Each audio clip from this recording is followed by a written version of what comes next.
Why did you bring me here? This is the cemetery in Paris where Alfred Dreyfus is buried. So I guess that it means we will be talking about the Dreyfus affair. But of course. Alfred Dreyfus was a captain in the French army. He also happened to be Jewish. In 1894, he was accused of giving French military secrets to the Germans and tried for treason. A French military court found him guilty and sentenced him to life in prison. He was sent to Devil's Island and placed in solitary confinement. Devil's Island was a horrible place. It sure was. He lived there under terrible conditions. And to make matters worse, new evidence came to light in 1896 proving his innocence. An army major named Ferdinand d'Esterhazy was the real culprit. High-ranking military officials suppressed the new evidence and Esterhazy was acquitted after a 2-day trial. That sounds like a government cover-up to me. It was. The army actually accused Dreyfus of additional charges based on false evidence fabricated by the Counterintelligence Office. This false evidence was accepted by the military court without full examination. Oh, Mandu, this is terrible. Let's go somewhere else and see what else we can find out about this.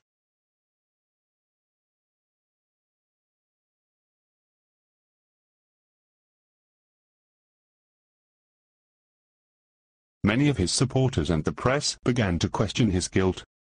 An army major named Georges Picquet actually brought evidence of a government forgery to his military superiors. Yes, but he was ordered to keep quiet about this information.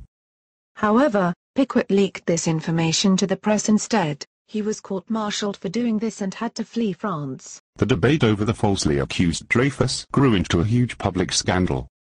Most of the nation became divided into those supporting him and those opposing him.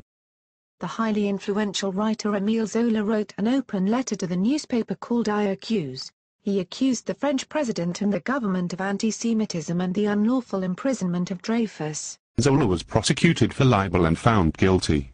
He had to flee to England to avoid going to prison.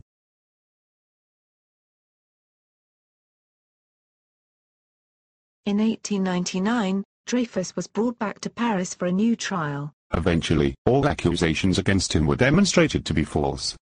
Yes. He was exonerated and reinstated in the French army in 1906. He was even promoted to the rank of major. Unfortunately, his stay on Devil's Island caused his health to deteriorate. This poor health forced him to ask for an honorable discharge in 1907.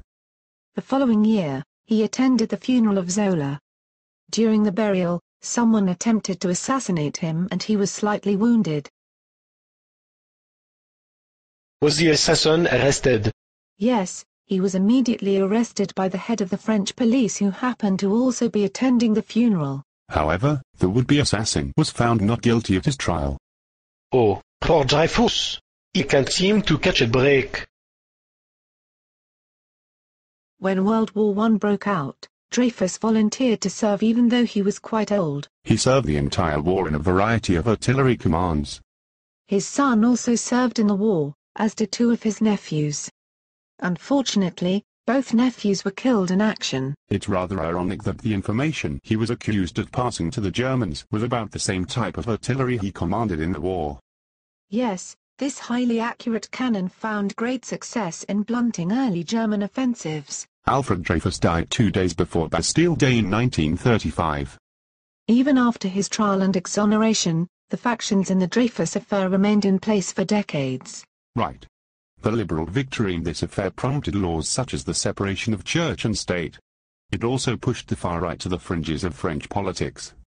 However, the anti-Semitism prompted by this affair also lasted for a long time in France. Many of the Nazi collaborators of the Vichy regime were descendants of those who were anti-Dreyfus. Yes, and it was actually a group of them who turned his granddaughter over to the Gestapo during World War II. Now that we are finished talking about the Dreyfus affair, let's go get some French fries and French bread pizza.